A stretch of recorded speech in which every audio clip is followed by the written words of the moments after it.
Good evening, everyone. Welcome to Graders Notes, the panel of four who dissects one. And it's great to have everyone back, most especially my esteemed colleagues here on this panel. I think everyone knows Roger, Metarog, Dave, Mister Miracle, and none other than Kenny, ComicHead84. But we'll go ahead and do our hellos and all that. So how are my brethren doing this evening? Good. How are you? Not bad. Not bad at all. Sorry, I was getting the chat popped out. I like your Kirby / Bohemian Rhapsody music video background. That's a Meet the Beatles homage right there. Yeah, cool. If you ever look at that album, it's like my favorite album I've ever done too. Yeah. So, hey, we got some great chat in there already. Alex Big Blue, hello. He's everywhere and everywhere all at once. It's like the Beyonder. Let's see. Jackson Roy Kirk, there's the man, the myth, the legend. Yes, we are all fat jowl pieces of... Yes, 2 weeks ago. That's us. That's a great comment. Jackson's already coming out hot. Yeah, I know he's always on for that. Yeah. Jackson, I just replied to your email. I just checked that account, so I'll write you a better one after the show. But so it's there. Jay from Over Easy Mode, my partner in crime for tomorrow night. Good to see you. Good to see you. And right now, that's it. So we'll give people just a few minutes to trickle in while we talk about Fantastic Four number 265, Burn era Fantastic Four goodness. Word is it that someone couldn't find a copy of this one this week. Yeah, not to put you on the spot.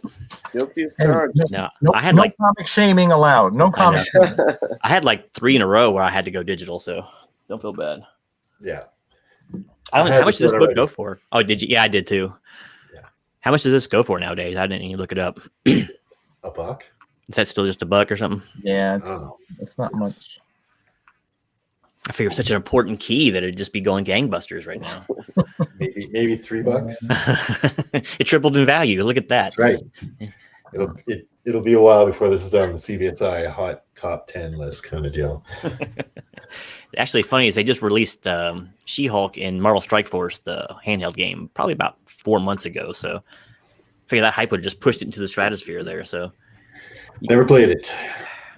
I had that's what my other channel is about right now that I'm working on. So handheld Marvel games. Yeah, well, it's something. It's the only other game I really play right now. So other than the PS4 stuff every now and then. So it's got some big followers. I'm gonna tell you, and it's free. Sure. So anyway, oh look who's in the chat there. Wayne has just popped in as well to class up this joint just a little bit. Hello, Emily. So, yeah, we're going to be going over Fantastic Four number 265. So those of you in the chat, hopefully you've got to preview it before the show so you'll know what's going on. Tim, the comic collector, is in the house. Welcome. Good to see you.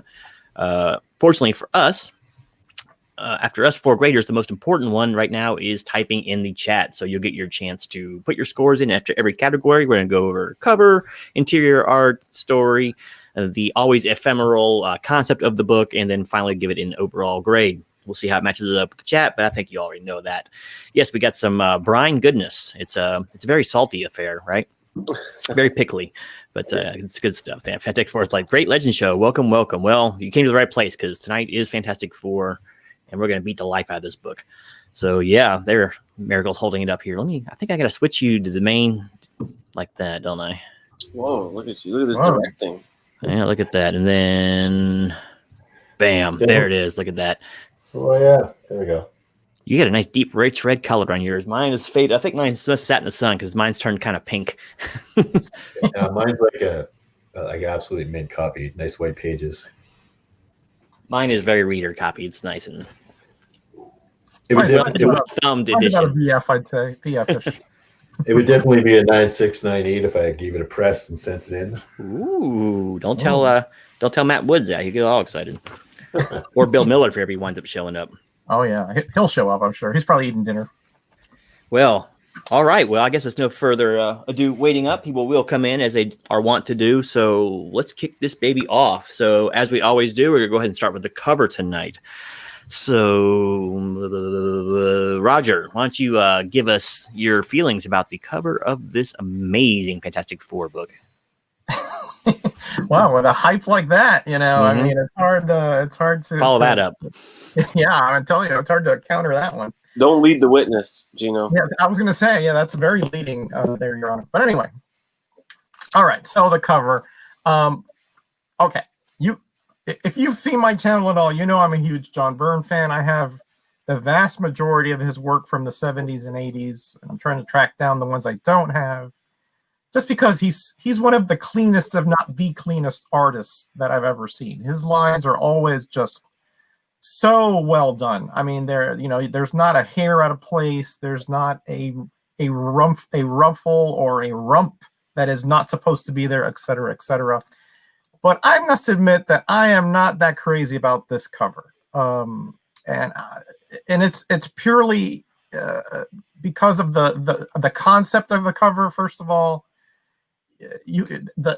Johnny Storm's neck looks like almost like he could be Mr. Fantastic. It looks like, Elastic Man kind of ish. I'm not sure what Byrne did there, because he doesn't make those kind of mistakes normally. So maybe he's doing it to be funny, as saying, "Ooh, look what he's saying in the word balloon." If you follow across, it's introducing the newest member of the Fantastic Four. Oh my, is the world ready for this? Maybe not, but I sure am. And he's like, got that smirk on his face. It's not clear who this is, but obviously you're foreshadowing a new member or a new character coming into the series, which is okay. But I just don't like this whole concept, really. You have three in the foreground, the one in the background looking towards them. It's been done before. It's kind of old hat. It's not terrible. It's just not really anything outstanding. I expect a much better concept from Byrne and a little better execution. The scene never happens anything like this, first of all. The background is just generic kind of, Fantastic Four, Baxter Building, machinery, wall units, etc., etc. It's just kind of unexciting to me. I don't know how else to put it. I mean, obviously his lines are great. The way he draws Sue is, of course, her face is always just beautiful. And, Reed looks okay, but not the detail that he normally puts on it. I'm not crazy about this, guys. I'm going to give it a 2.5, only because it's Byrne, and I've seen so many terrible covers out there. But honestly, the concept of this cover is really not good at all, in my opinion, and the execution is just okay for Byrne. So 2.5. All right, first one is in, and it is coming in hot. So 2.5 from Roger. So all right, there we go. I can smell it. We're starting off on a somewhat serviceable note there. I don't have the nice thing like Kenny does to post up there, but yeah. So speaking of Kenny, let's get your take on the cover. Was this a piece of Byrne goodness, or this belong in the Byrne pile? Where does it belong? All right, interesting. So if you can prop up the digital assister here. Okay. Let's see. Can I make this thing bigger? Probably not. I think you can probably scroll into it now. Okay. Maybe control scroll or whatever. Yeah, that's pretty good actually. Yeah, we're good right there. So I too am a big mark for John Byrne. Some of the cleanest line work in the game. Agreed. His run on She-Hulk, Sensational She-Hulk, earned a much revered 5 in the art category on this very show. That's no small feat, man. We're a tough crowd. So John Byrne is in a league of his own.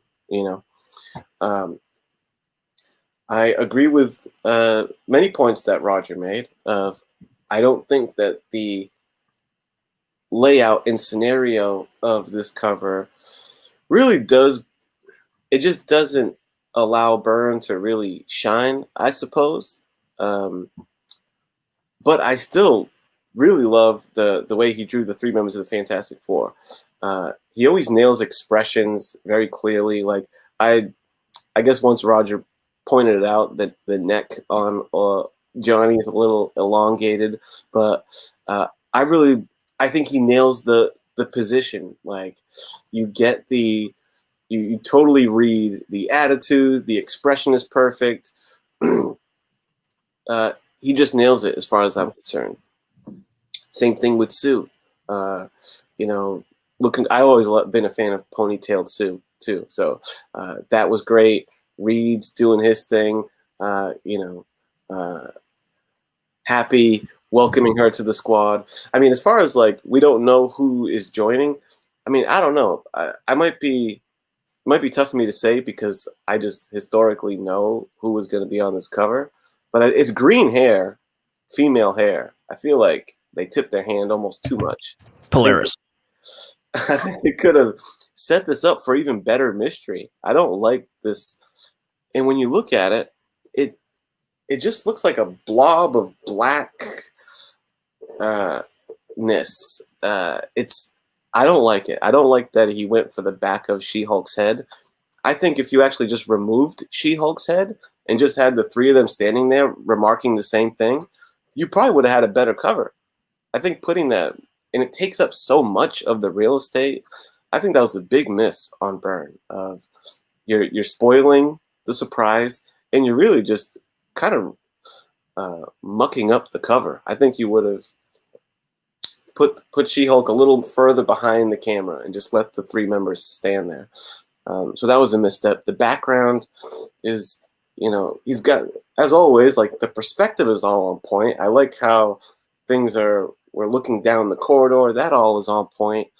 There's something about the color scheme that I don't really dig. I almost get like a 60s kind of vibe, 60s, 70s vibe from it. Something about that color scheme. It looks really retro, but I don't think that was intentional. I mean, this is in,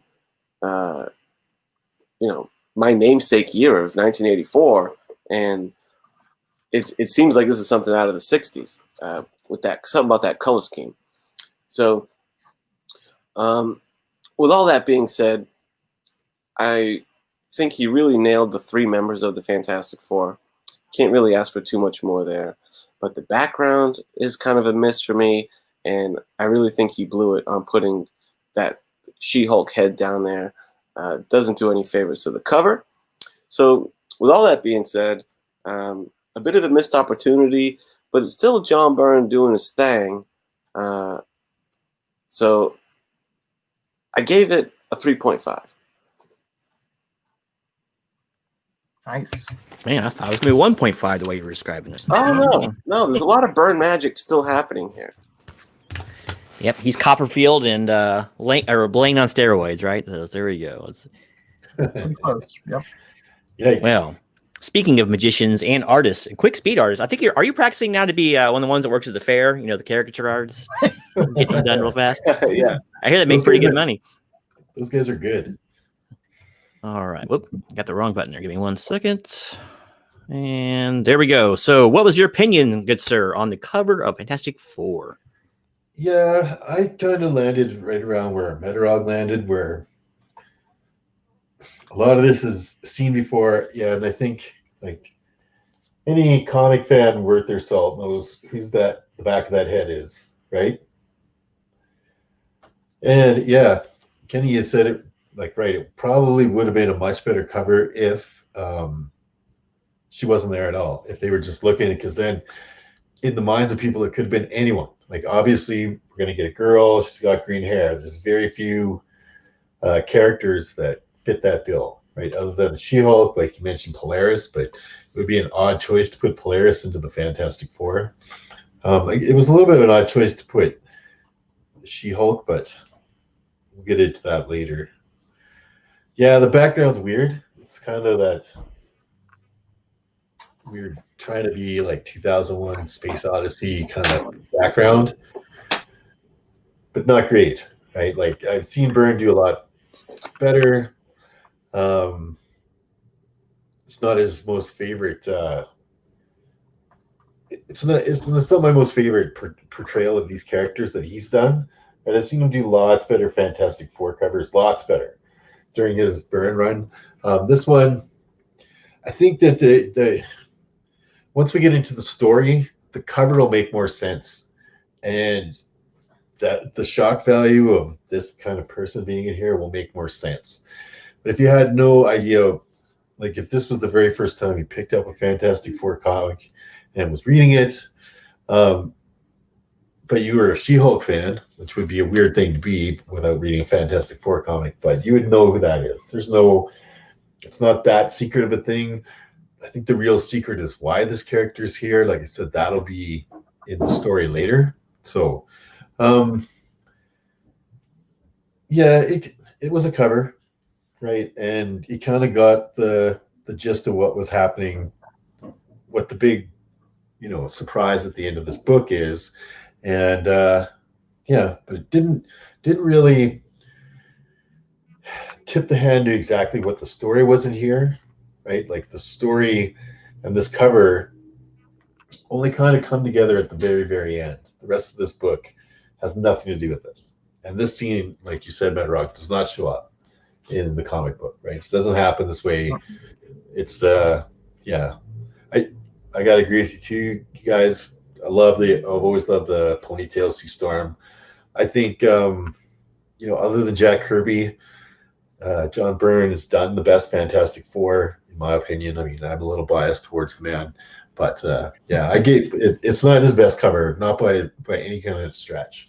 But it does get the job done, and it kind of gets you interested in the book, and that's basically what the cover's job is. So I gave it a 2.5. Nice. All right, 2.5 it is. Another serviceable coming in. 2.5. The ghost of Byrne will haunt us always. So, all right, I guess I am up here. Hello, everyone to the chat. Car Talk Variants in the chat. Biggie Shack came in. Bill is here. Grotu, what's going on? Good to see you. Good to see you. Hey, Grotu Arloff. How you doing, buddy? I didn't miss anybody else. Freaky Loey is in here. And okay, off to the races. Let's talk about the cover here.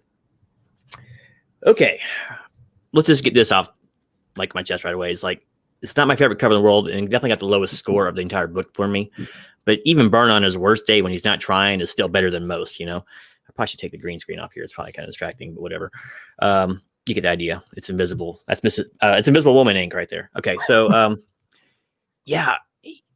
The first thing, of course, I always noticed that, and you beat me to the punch, is Mr. Fantastic is drawn on the wrong side here. It makes no sense. I don't know why I did it like that. But if you can get past that little snippet, everything else seems really good.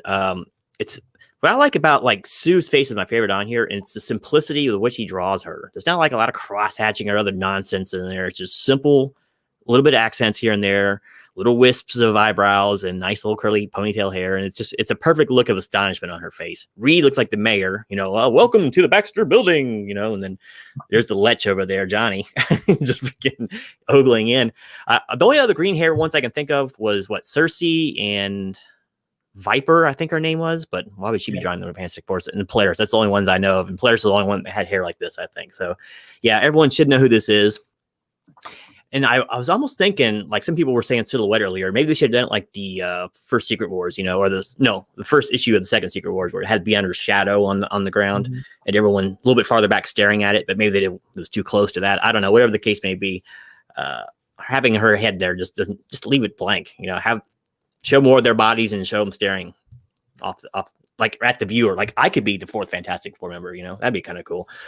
But yeah, I don't know. It's just okay. I'm not real crazy about the these pastel color backgrounds. I know what he's going for. It's got the Kirby-esque machinery back there, kind of in a way, but not as organic looking. And it looks, that kind of color scheme reminds me more of a panel. I think it should be more a red or a darker tone back there than those pastels. Don't care for that too much, but the bodies are drawn exceptionally well. And it gets the job done. I gave it a 2. It really, it's okay. And I'll tell you what, this could be a lot worse. So you give it to an artist with a lot less talent, and this could be awful, absolutely awful. So he's able to pull it through. Johnny bothers me, but he's about the only thing that really bothers me in this one, but it just doesn't do much. It's not bang, here's a new character. It's oh goodness. Now I have to have tea and crumpets, and get this figured out. So yeah, I gave it a 2. Not Byrne's best work, but once again, even Byrne's less best work is better than most. So 2 it is. Yeah, well said. Yeah, and I think, all of us, we're comic fans, so we know John Byrne's work, and we know what he's capable of. And when we see covers like this, I'm a little bit of a phone in there, John. Come on. Yeah. Right. Yeah. And I have an idea about why that is, too, but I'll talk about that in the concept. Yeah, Biggie Submarines is that perfect. And this makes the cardinal sin of a comic book. It's that's something you might just walk right by on the rack, right? Mm-hmm. It doesn't do anything for you other than the writing on the cover, you know? So I don't know. Interesting. But in the meantime, while we're waiting, let's hear from the most important grader, and that is you, the chat. So chat, let us know your grades now. Remember, it's on a 0.5 scale up to 5. Give us your scores now. We will tabulate shortly. Man Cave Comics is in the house. Welcome, welcome. Good to see you. Good to see you. Hey, Parm. Hey, man, He's rubbernecking from FQ. Maybe that was a subtle hint, you know, that he's saying he's rubbernecking or something like that. Like, he's got the ogling look on there. Yeah, Johnny's always been a bit of a ladies' man. So, or shall we say he's very lady intensive. Let's put it that way. Yeah, they always play him off like the playboy. Playboyish. Yeah. Now he's problematic, so I'm sure he doesn't do that anymore. Yeah. Now that would be problematic, absolutely. But I think what was it? You, Gino? Somebody said he drew Mr. Fantastic on the wrong end. Maybe he started with Rita on that side and then switched it. Maybe he started and he was like, man, I don't like him over there. Let me put him over here. And he just left the neck, but I don't know. That's just, supposition, but it's just a possibility. Or if he did his own inks and I figured maybe the inker would try to hide that a little bit, but yeah. Well, he was the inker too, I think. Yeah, I guess he is. Yeah. So, but Byrne does not make those kind of mistakes. It's just that's so unlike him. So maybe he's just tired. He's like, fuck, I don't want to redraw that. Yeah, because he does like everything in this book pretty much, right? Yeah. Those inks and writing. Yeah. I think in there. Maybe the lettering. Yeah. Yeah, this is the Byrne show for sure. This one. Yeah. Mm-hmm. He didn't do the colors in letters, so that's it. Everything else is him. Yeah, that She-Hulk mop on the bottom of the page, that's a misstep, man. Yeah, it's beneath him. Hey, Matt Woods is here. Well, that's all right. Better late than never. You are fashionable, sir. And we got Ben Copton in here as well. You got time to rate the book too, or at least the cover there, Matt, if you want to get your grade in. So right now, we got all the grades coming in. We'll give you about 30 more seconds, and then we will be off to the races into the next. So yeah, there it is. There is the book in all of its glory. Back here, let me just do this. There we go. So let your voices be heard, let freedom ring and all that good stuff, and let your vote be seen. If you'll notice too on the inside who the editor was, I thought that was kind of interesting. Budiansky, right? Yeah. Budiansky. Yeah. All roads lead back to Bud, All roads lead back to Bud. That's good. All the good ones. That's a good one. Oh, all the good ones. I like that guy. Yeah. I've always liked the heavy black on the FF suits like that. Like sometimes some artists will have more blue in there. Yeah. But I think that's a really cool look where it's mostly black with the blue, accents. Benny Compton, welcome, by the way. Okay. Yeah, I thought that was a real good look for them. Other than obviously the Thing, which wouldn't wear a covering, but yeah. Jackson, you still haven't watched that video? Not too many other people have either. That's a long one. That's about 2 hours of interview I did with him. That's a must see as far as I'm concerned. Though. That was you'll get all kinds of insider knowledge. Oh man, that was such good. There were some questions you asked some questions that we asked him. Not that stuff. He answered everything. I mean, he was just so forthright. He's very forthright. The only thing, and it's like, look, I don't care about drama. I don't even ask about specific names. He's like, yeah, because I don't talk about that stuff. So he's pretty good there. He doesn't like any of that nonsense. I can respect that. I can respect that. It was pretty cool because he went through 3 phases of comic books. It's like the Ghost Rider phase, and then basically all the 80s, but a lot of the Transformer stuff, and then the Sleepwalker. So it was kind of fun to watch the progression. Yep. All right, so I think we got all the grades in here. Let me see. I think it landed somewhere in the middle.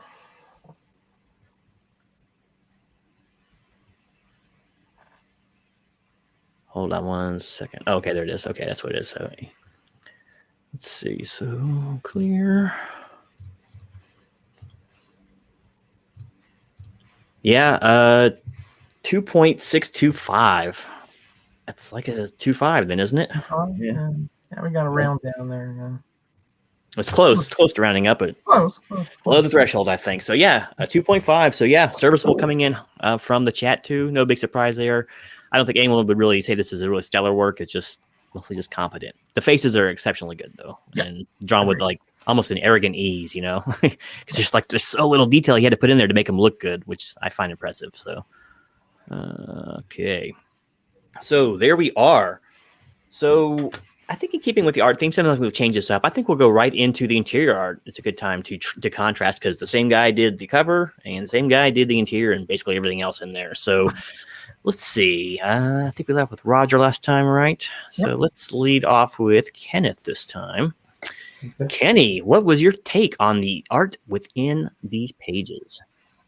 I'm glad you asked. Glad you asked. So let's rock through this. So for those who are not familiar with the book, there's two different stories in here. And like when we get into some of like the art grade and the writing grade, I almost have like I had to aggregate. I had to find like an average because I have two different opinions of each story. Now on this first story, The House That Reed Built, he does the really cool move of making this a first-person vantage point infiltration of the Baxter building by a villain. And if that sentence alone doesn't sound like, oh, damn, that sounds awesome, I want to read that, I don't know what will. Because I think like the concept and the execution of this first story was so cool. And also, and as soon as I saw that little, I wasn't sure what to make of this at first. I'm like, maybe this is like just a drill or something. Because I saw that little squirt gun, and right away I was like, is this Paste Pot Pete? And sure enough, we get Paste Pot Pete doing a first-person intrusion through pretty much the whole story. And I think that's extra cool because first-person shooters, which is kind of a common view of this right now, was not big back in '84, man. Like, I feel like the first big-time first-person video game was like Doom or Wolfenstein. That's like early '90s, and this is 1984. So, well, I used to play that on the Commodore myself. But anyway, keep going. I don't know if this was like a this wasn't a very common vantage point, I don't think. I just think it was really an inspired way to go about it. When the detection cameras identify this guy, they use the freaking, what do you call it? The Marvel Handbook style of, it's not Marvel. What's the name of it? Not Marvel Handbook. Yeah, Marvel, the official handbook of the Marvel Universe. Or How to Draw the Marvel Way, yeah. Yeah, the handbook. Where you get those three views. I thought that was really cool. I'm like, oh, I recognize that layout. So he's doing all kind of great stuff. Little subtle things like in this page, he's sliding down the pole and you can see his reflection in the glass mirror. The perspective moves are off the chain throughout this whole story. Him looking down the staircase. This is Byrne just flexing. Little hint of a Kirby crackle there on the top panel. These like schematics that he's introducing with like typeface font. It's like the computer analyzing. The way he told this story of him slipping on the car down there in like computer monitor view. I was so blown away by this first half. In art, I would straight up give that a 5. Is how much I like that first part. When we get into the second part, I'm a lot less so impressed. It's still John Byrne. He's still nailing a lot of the facial expressions. Although I do think there's a couple misses, honestly. I think there's a panel here where he gives Sue like a really pronounced jaw and stuff. And it's more of just what's happening in this part of the story isn't really giving Byrne a lot of opportunities to draw cool stuff. It's a lot of Sue in civilian clothes, standing around talking to people. You get the occasional, Iron Man flying by. Fairly well executed stuff, but that whole chunk was kind of a snoozer. But then he brings it right back home with a splash page like this. No one draws She-Hulk like Byrne. He's the #1 She-Hulk artist, in my humble opinion. Knocks it out the park with something like that and brings it back. Finishes it off really strong. But boy, I wouldn't, there's a bit of a stinker. It really bogs down in the center there. But boy, does it start really strong with that Paste Pot Pete story. I love that. I loved how creative it was. So like I said, if I was only grading that, I'd be like 5. I'd give that story a straight up 5. I'm going to skew down a little bit for some of that middle stuff. But this is still John Byrne doing his thing, crushing it, and he's getting a 4.5, man. Wow. Cool. Wow. Man, Ric Flair's right now. He'd be here wooing like crazy. So 4.5. I only shaved half a point for the middle shenanigans. All right, let me get rid of that. There we go. All right, well, there it is. Impressive. Most impressive. So with that little Darth Vader quote in check, Mr. Miracle, can you improve on that, or is he overrating this just a tad? You look at the cover and you're thinking, what the heck's going to go on in here? And yeah, this very first, love Byrne cityscapes. He's never lazy about them, right? Like that big cityscape is cool, right? From that top perspective, all the buildings are different. All of them have different window treatments. All of them have like crowded in there. It's great. He's always good with that kind of stuff. And then, yeah, like Kenny said, you get this first person perspective, which is unusual. Normally, as a comic book reader, we're getting a third person perspective, like we're a viewer watching everything happen, but we're not there, kind of like the watcher, you know what I mean? So this kind of draws the reader in, this whole art perspective, looking at it through his eyes, right? And yeah, you got to admire Byrne with like the way he does that so well. I mean, check this panel out. This one where he's got all the spaceships upside down. And he's got those spaceships upside down because Paste Pot Pete is poking his head down and looking upside down into the hangar, right? Like that's so smart. If he had to put that panel right side up, we wouldn't have really noticed, right? It would have just been a perspective thing. But he's smart enough to go like and invert everything on there.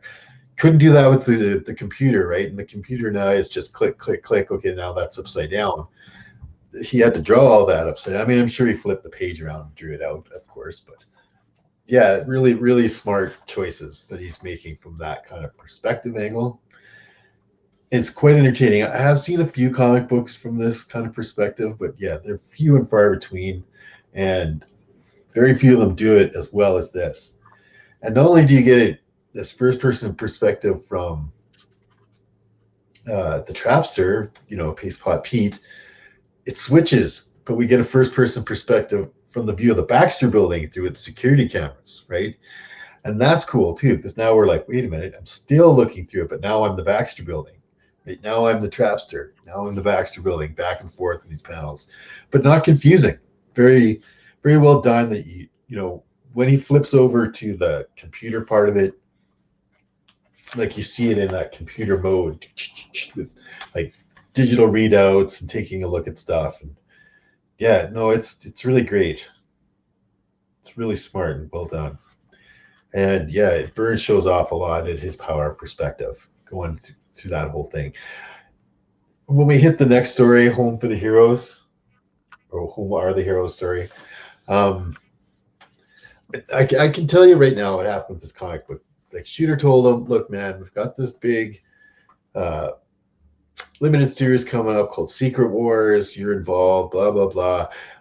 We need to have a story where these guys come back, right? So you got to draw this story where these guys come back. And he's like, well, what the heck am I going to spend all these pages writing about and drawing if it's just this one scene of these guys coming back and I try and draw it out for a whole comic book? That's boring. So he cut it in half basically, and he did his little Trapster solo story, which was good. And then we hit we definitely hit Home Where the Heroes, and he's phoning it in a little bit, right? The perspectives on this are all, you know, way less down. He's less showing off.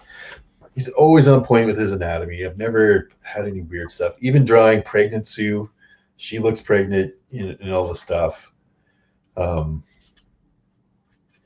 Super clean line work, like you guys often harped at, which is also something I find interesting, because if you think, like, he was a really hot artist during this time and really clean artwork, but the other really big hot artist at the time was Frank Miller, who definitely has a very, very different style and that whole more scratchy kind of look than John Byrne does. But he was like doing his Daredevil run at the time.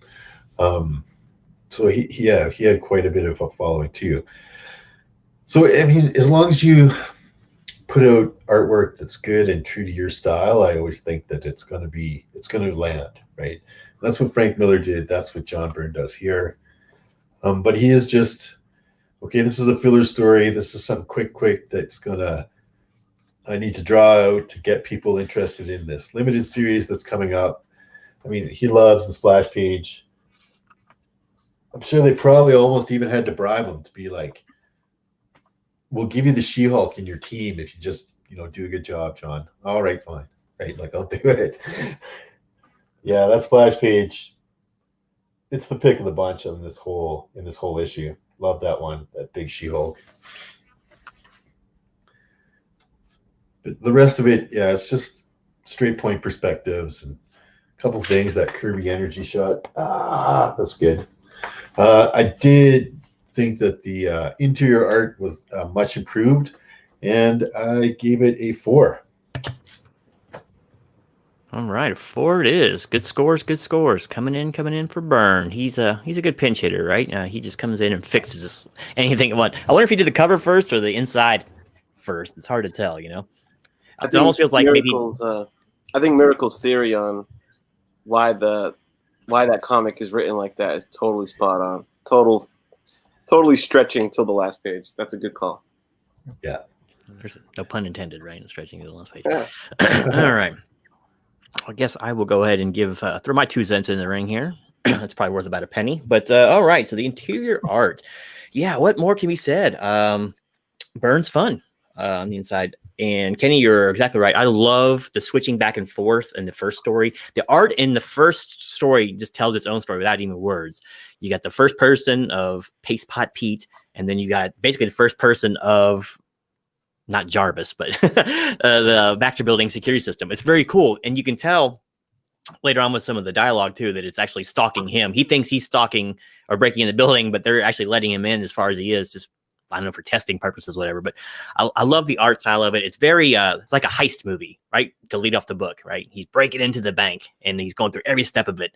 And his particular skill set works so well because when you make a motion sensor sticky, it quits reading you. It's very convenient when it does that. But yeah, it's a bit of a lag in the middle in the last story because the subject matter slows way down and it's more of a introspective piece at that point.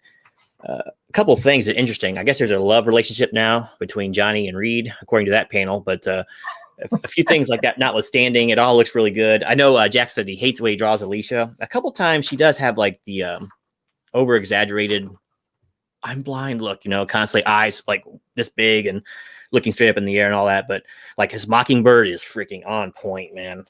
Man, he can draw Mockingbird well. And I like the subtle pregnancy that he gave Sue here. It's not like some huge protruding belly like, most artists would probably do just to highlight their point. It's she's a couple months along and looking normal, but good stuff to be had within. And, Byrne's just good. There's not a whole lot to knock here. Sometimes it gets a little bad, and especially in the second story, once again, with the backgrounds, lots of single color backgrounds and stuff. I don't know. He can do things like this, and then he'll switch over to like the totally bland backgrounds, which it irks me sometimes. But really, just good, solid work by him. I think somewhat he might be hurt a little bit by the source material because it's not a big action set piece, so he can't really flex. The other thing I really like about it was his Sue in her Invisible Woman form. I really like that, man. It's not just him not adding colors. He doesn't like cheap out with bad shading or inking and all that. You know, he keeps her just like perfect looking in there. And he didn't bother with the stupid the tick marks around her to denote that she's invisible. He made her invisible, damn it, you know. So I like that. Everyone knows what she does, for goodness sake. You know, you should. So yeah, good stuff here. Not his best work, but you know, it doesn't need to be his best work. He's just good. So I give it a 4 as well. I mean, it's just solid. You know, this is how comics should be drawn. And you know, the other thing I like about Burns, he doesn't try to over stylize his characters either. They just look good. You know, that's why I like guys like Jim Lee. You know, it's like they don't just try to make hyper stylized characters and make people think they're talented like that. He can make normal looking people look cool. So yeah, I'm gonna give that a 4. Nice, very nice. All right, Roger, you're up to the bat. So right. Did he knock it out of the park proverbially, or you know, did he just throw a couple of grounders and ball that guy out?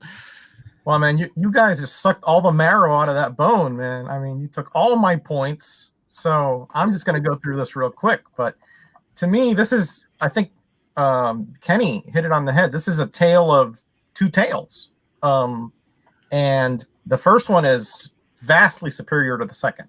But a lot of that has to do with the concept, which I'll get into later. You know, the Byrne to me has always had a performer's kind of spirit about him. He likes to bring things to the table which are new and innovative, and he likes to show us. He likes to, you know, when people say, "Well, that's not going to work in a story," he says, "Oh, you know, let me show you how it will work."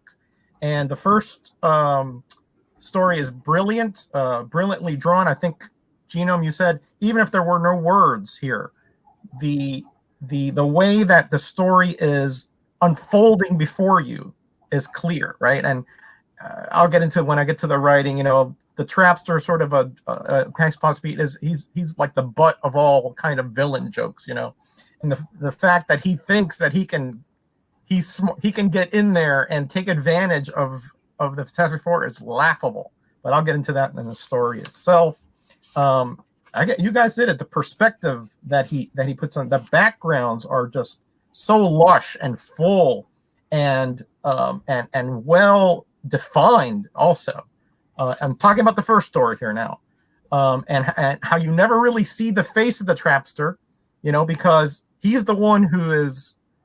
You have his perspective. Then when you have, for example, Hubert's perspective, you get this kind of digital infrared readout over here. I mean, everything is just so well conceived. The panel layouts are brilliant because they're long when you need to see, you know, the actual interaction of that either that person or that mechanism. You know, you see the black when there's like computer writing or digital writing. I mean, everything is. I'm with Kenny. This, to me, that first one is a 5 all the way. The second one, not so much. You know, I agree that, you know, Byrne was just very uninspired here. Look at Sue's face here, the nose and the jaw. It looks a little odd to me. Looks way too. Her mouth is way too wide there. You know, the backgrounds are very scant. You can tell he was like, you know, I just don't feel like putting a background there. But that's not Byrne. Normally, he's a background guy. He likes to fill in the panel, you know. So again, I think he wasn't very he wasn't cool with this concept of being told what to do, like what happened with X-Men 130 and Dazzler. You know, he does kind of a, you know, the disappearing irises there to, you know, just sort of distinguish that, hey, that's Alicia and she's blind. Although there are many blindness conditions that would not necessarily work. You hit it on the head with Mockingbird. Absolutely beautiful. Notice how the lips are quite different from Sue's and Alicia's, you know, so that she has a distinctive look, but very clean. Like you said, you don't need all this cross-hatching or all this heavy shadowing. You just need to draw a lady's face kind of distinctively, and he does a great job of that. But you know, there's just not much here for him to do, in that second story. It's all like in a more of a domestic thing. They're cooking, they're waiting, they're walking, they're talking about what occurred, you know, in the past and what, you know, and now you fast forward to the future, and then you have kaboom, you know. That there is a poster that I would put on my wall, no problem. That is just beautiful. She-Hulk front and center, strong, big, and you can tell that you know, that he really just put a lot of good effort here. Great perspective, not like you said, not overly stylized. Byrne is he likes to draw anatomy, you know, more. Some of his women are a little Rubenesque, but in this case, it's just on point totally. But honestly, it's pretty uninspired stuff until you get to the last few pages, and I just can't ignore, you know, half the comic, right? So the front half 5, the back half 3 as a gift. 4 is where I land. Quite a fair assessment indeed, and I happen to agree with that score heartily. So yeah, it looks like a lot of us had the same feelings. You know, pretty easy to have there with that one. Yeah, that middle chunk, man. I'm in the middle of rewatching the Mad Men series. Mm-hmm. That middle chunk with Sue just farting around the house with civilian clothes. I'm like, it looks like a scene of like Betty Draper around the house. Where's the action, baby? Yeah. So Miracle, what was your score anyway? 4. That's what I thought. Yeah. I didn't write it down though, so I didn't want to put it in there. I mean, it would have been like full marks if the whole comic was that first story. But yeah, like, what are you gonna do? It was just so pedestrian, and I mean, and of course he was the writer too, so maybe it is his fault for designing kind of a slower book. But yeah, it's just that second story didn't play to his strengths, you know. Well, you know, they had to forward the. Should we get the chat involved here? Yeah, let's get the chat grades coming in. So post your grades now. We will tabulate as we continue to converse about the art within. Did you say that you were playing a first-person shooter on your Commodore, Roger? Yeah, absolutely. You like seeing the hand holding the gun and everything? Not Choplifter, I know. No, you right? wouldn't see the hand, but you would go down the hall, and there would be like the Right. bullets and all that. Right. Yeah, this is archaic stuff now, Kenny. I mean, but it was first-person perspective. Yeah, He was rocking the adventure. That's what he was doing. Find that blue key, baby. Go it. That's 2600. That's different. The Commodore. Hey, when you got a Commodore 128, you were the man on the block. Okay, I mean, everybody went to your house on weekends. Johnny on the block there, weren't you? That's it. 4, Okay. 2. All right. It's great. They're coming in hot. So keep them coming, people. I'll give you about another 30 seconds to a minute before I tabulate fully. I like Jay. Score is a fantastic 4. 4. Yeah.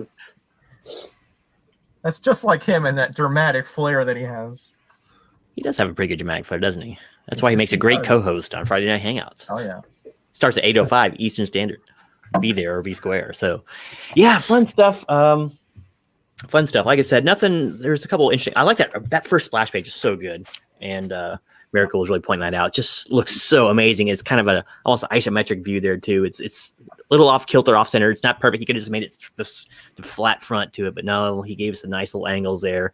It's just beautiful.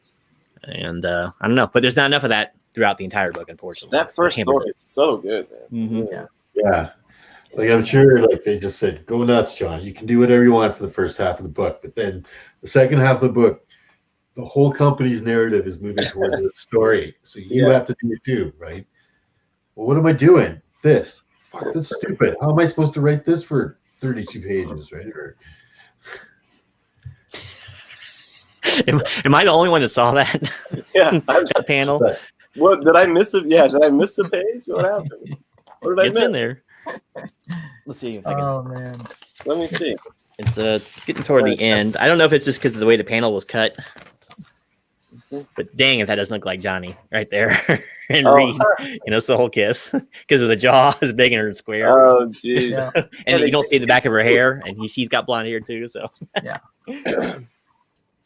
Yeah, I mean, and when you look at it, when you read the story, it's obvious it's her. But yeah, if you just cut out that, that's why it's dangerous not to put things into perspective, because you just see that panel and you can say, oh, Johnny and Miss had a gay relationship. No, Oh, Wayne, he's I going in mean, good. You know, Okay, look at the score we got again. 3.6875. That one has to get rounded up though, right? So Yeah. that's just crazy. Why do I keep getting these really strange numbers? It's killing me. All right, Well, so we got a that's 4 lot from the of grades, chat. too, so that's good. what 3.68? Wouldn't it have to hit? Yeah, that's 3.5, isn't it? 3.5. It would have to hit 3.75 Yeah. at least. Well, that's where you got the 3.6875. So the 7's going to round the 8 up, right? And then the 8, that would be a 9, and the 9 will round the 6 up, right? So that'd be a 3.7, right? Am I wrong on that? But Someone better at math. Round this up for me. That's still lower. yeah, than it was still halfway. 7.5 still. Yeah, that's still 3.5. Yeah. Even though it's getting it further away from my grade. It's further away from mine, but I'm a numbers guy. It's been a long time since college algebra, guys. Give me some break here. Oh man, let's just say that it's a heck of a good, well drawn comic, especially that first part. Yeah, in the end, the bookends on this thing are great. So 3.5 it is. All right, I've got my well-deserved chastisement here from Biggie and Wayne there. So Look, Wayne said it. 3.5. Yep. That the fifth grader on here, our fifth grader. And the chat is never wrong. So there we go. So we got a 2 from somebody. Who was that? No, we're not gonna point that out. But yeah, everyone's a little bit different opinions. That's why these panels are so fun to do, because some people sees a 5 and some people sees a 1. So yeah. And I calls them like I sees them. I had to work that season in there. So hey, Dave Enrique, what's going on? Good to see you. Good to see you. Hey, Dave. That's how soup becomes Johnny. Oh man. All right, so little math hilarities ensued. So here we go. We're going to move on to the story of the book within. Let's take a look inside and see exactly how Byrne's masterwork of art translate to his masterwork of story. So, Roger, we're going to go ahead and lead off with you, sir. What was your thought about the scribblings of Mr. Byrne within?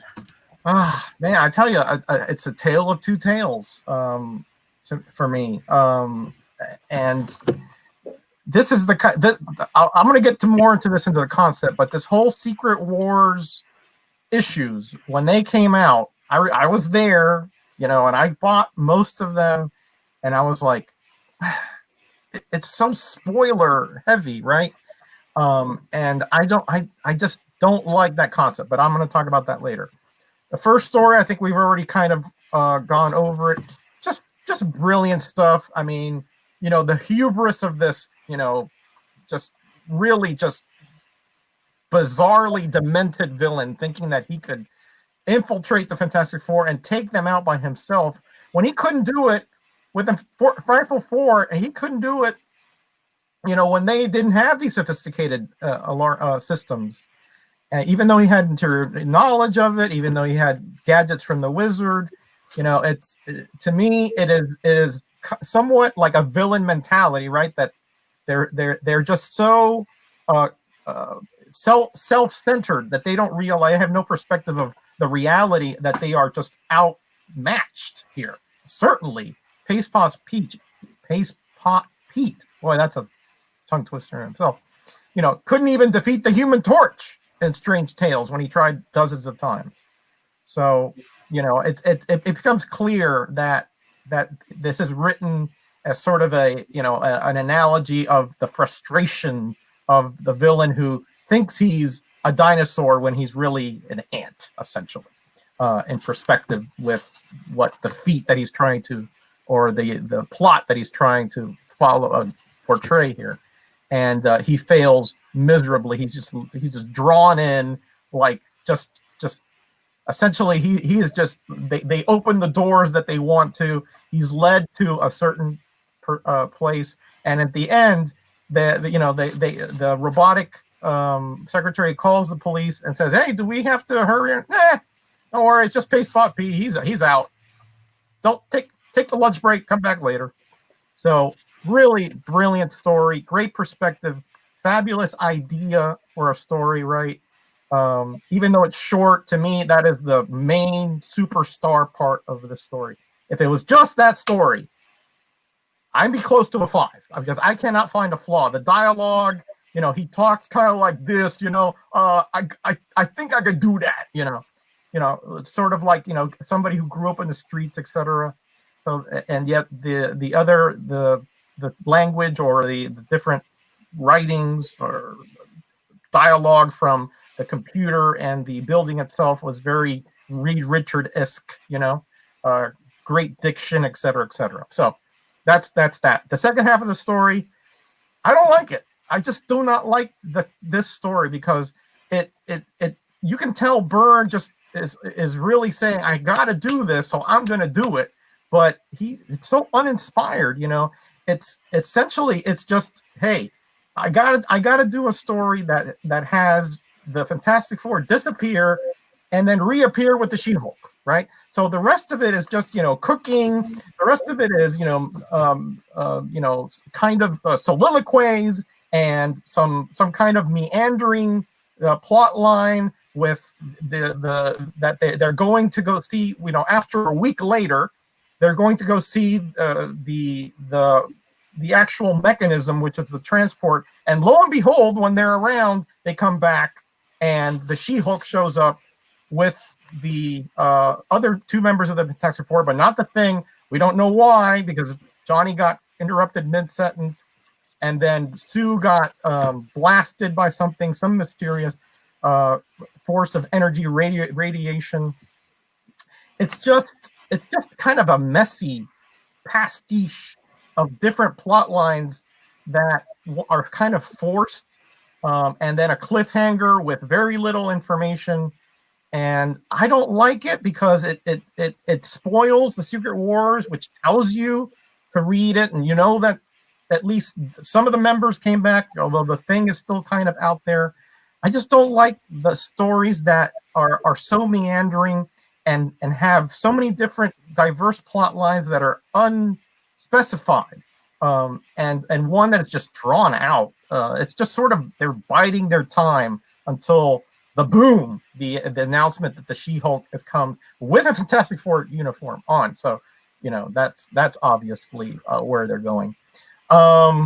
So again, if it wasn't for the first part, the first story that really was that hitched the second, this would be a lot worse grade. But as it is, it's an enjoyable comic, just because you have to see that first story kind of happens, at essentially the same time. But very uninspired second story. 3 is where I landed for both. All right, 3 it is, and a noble grade, sir, a noble grade indeed. Yeah, it's definitely a very polarized book, isn't it? But let's go ahead and get into it, and I will go ahead and take the lead on this next one. The Story Within. Yeah, man, I don't know. It's hard to judge this one. Let's just go off and start. The first part is great fluff. It's a great little filler piece. It's just fun. It's a little theft piece, but we wind up finding out that the only theory we got happening was the self-respect of Paste Pot Pete. But he made his story of Paste Pot Pete kind of at least semi-enjoyable. So that's cool.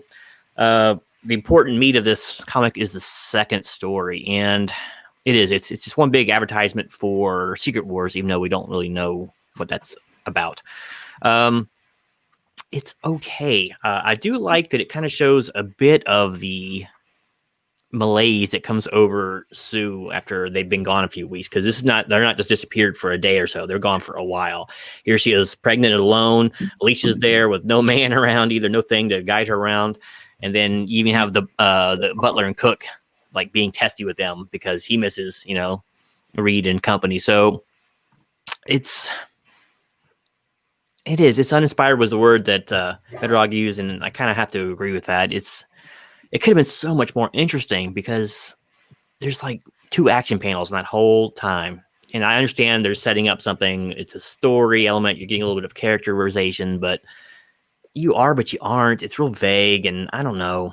I know I'm kind of wishy-washy on this, but there's my favorite panel in the last story is the very last one almost with She-Hulk when Sue collapses and Reed's going to take her to the infirmary or the doctor, and it's She-Hulk just get out of the way. I'll carry her. And she's like, who's going to ask me for insurance? And so they're just going to take her, you know? So I like that. That was kind of a funny little thing. And it kind of shows her a little bit of impetuous side too, you know? And she's going to take charge right away. She's not going to wait for Leeds, you know, or Reed's lead there. That's a nice little rhyme, isn't it? But yeah, it's just not that interesting. It is interesting though, is I'm wondering what actually happened to Sue, because I don't know, they haven't established Franklin Richards, right, as the Retcon Delight, have they? So I didn't know if there were some other cosmic connotations with this later on, or whatever. Maybe this is Franklin's doing, or there's another cosmic mutant baby in her stomach. Who knows? But whatever the case may be, that part had a little bit of interest to it, but it's just not fun. Comics need to be fun. The first half is fun. The last half is just blah. Yeah, I kind of gave it a 2.5. It just, I don't know. Starts off good and it kind of fizzled. So 2.5. Yeah. Let's Yep. see here. Well done. Fizzled is actually a very good verb for that. Yeah. Well, okay, Mr. Miracle. Dave, what say you? Was this all bark and no bite, or what was your take on this semi-dog of a book? I like we're all going off. We're all talking about how great the first story was, the Trapster, or Peace Pot Pete. And I don't have Strange Tales 104, which is his first appearance of Peace Pot Pete, but I do have that guy. That's the first reprint in the Human Torch limited series. That see, there's Peace Pot Pete down there. He is kind of the butt of a jokes. It's, you know, Byrne has a real knack for using these kind of out of the box characters, a little more of the kookier characters. If you read the sensational She-Hulk that he wrote and drew, he definitely brings in some very odd characters when he's doing it. So it's no surprise that he did a story about Peace Pot Pete. Of course he did. He's probably one of his favorite characters of all time, knowing, you know, John Byrne. Like, the story plays out real well. It's funny. It's a great way, I think, to bring a lot of humor into the comic book without really watering down the main heroes of the show.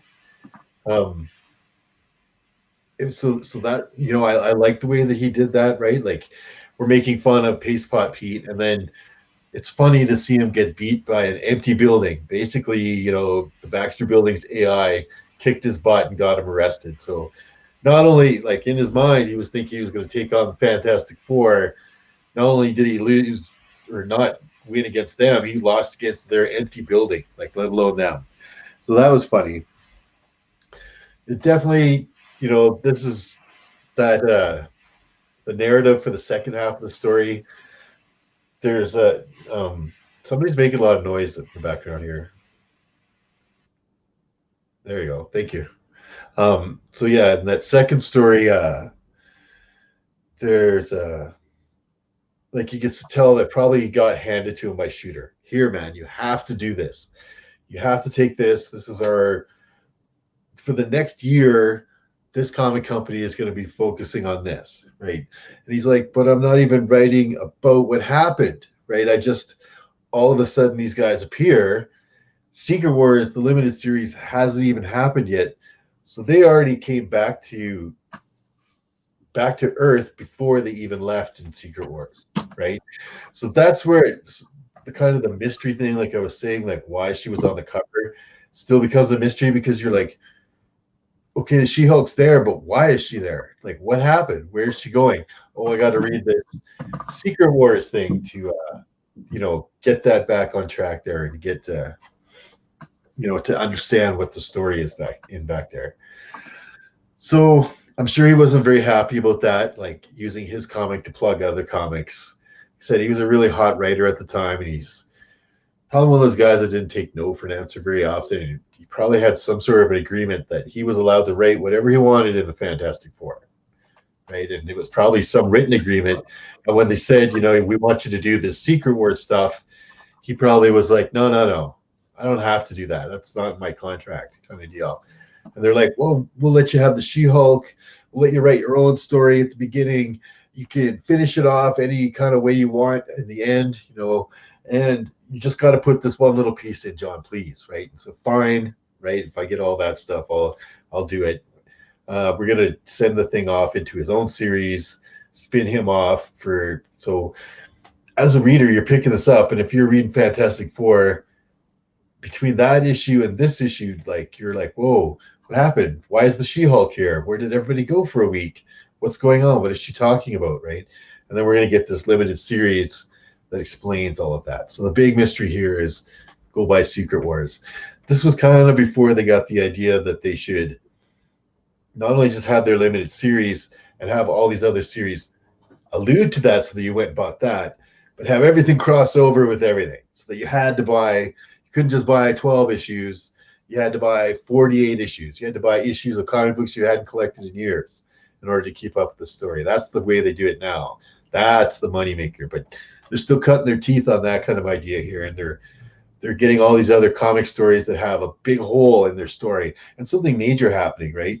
Spider-Man turning with a black suit, She-Hulk showing up here instead of the Thing. Like, these are some big major plot points that, you know, just suddenly appeared. But until you got, you know, the Secret Wars issues, it didn't explain very much to you.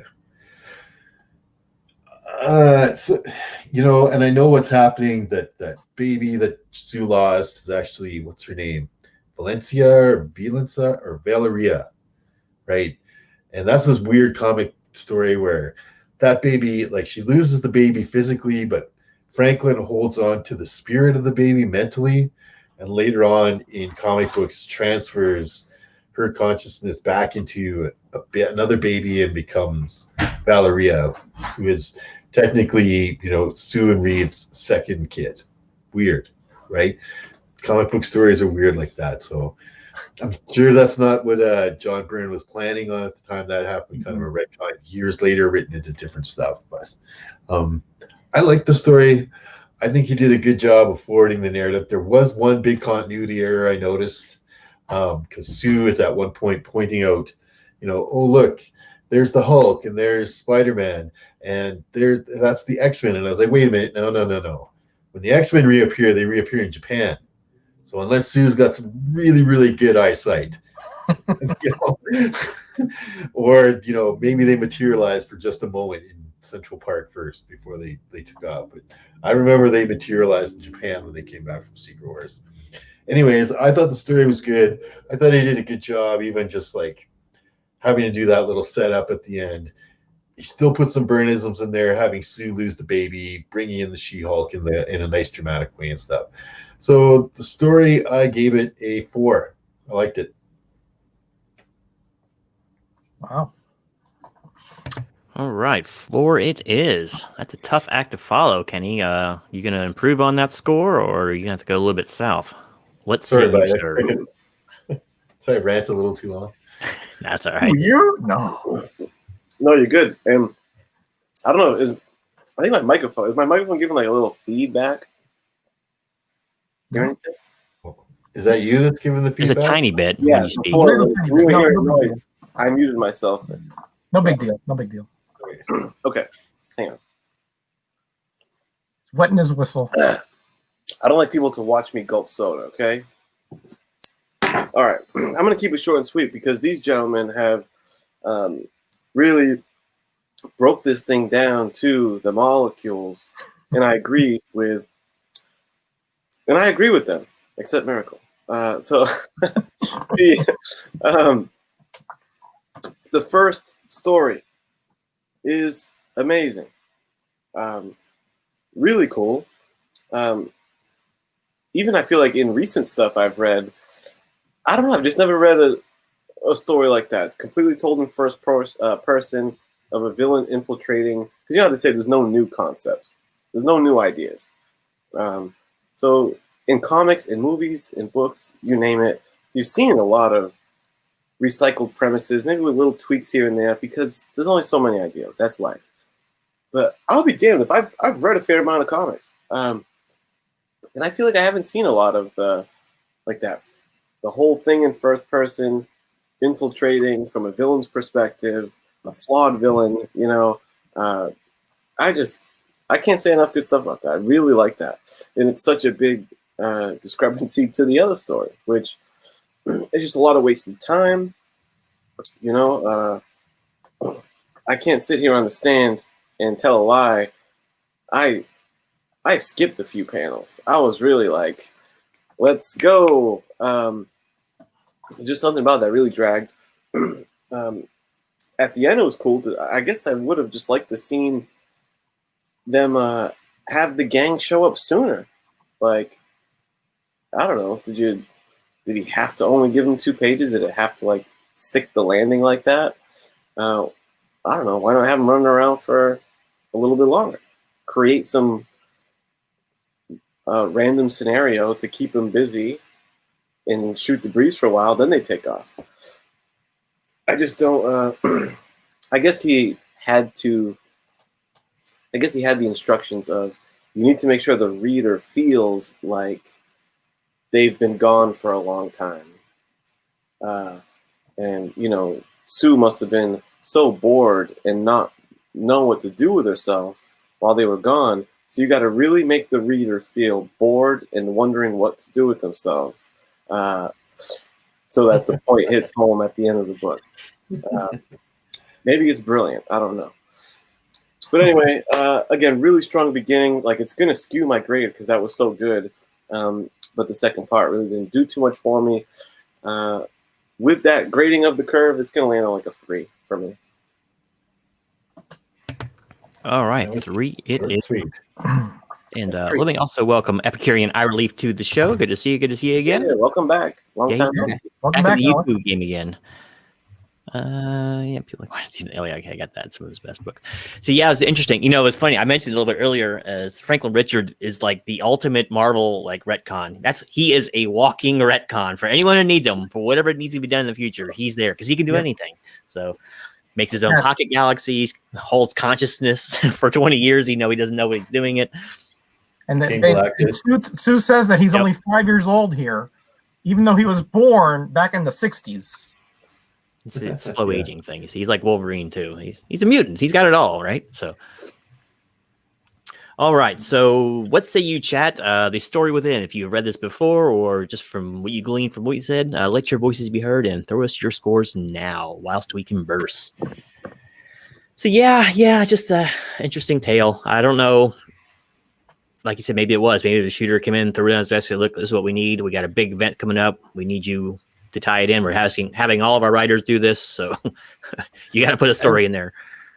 And I did like in the writing where he really conveyed well that Sue was worried, and she's this worried mom, and like she's having all this anxiety. He hasn't even told Franklin that her dad's missing. I'm sure Franklin's very used to his parents being gone for long periods of time, captured by this villain or whatever in the negative zone, that or whatever. But yes, he's not really worried about it, not seeing his dad for a week, but she's worried about, what if he never comes back? What am I going to tell my son? That was good.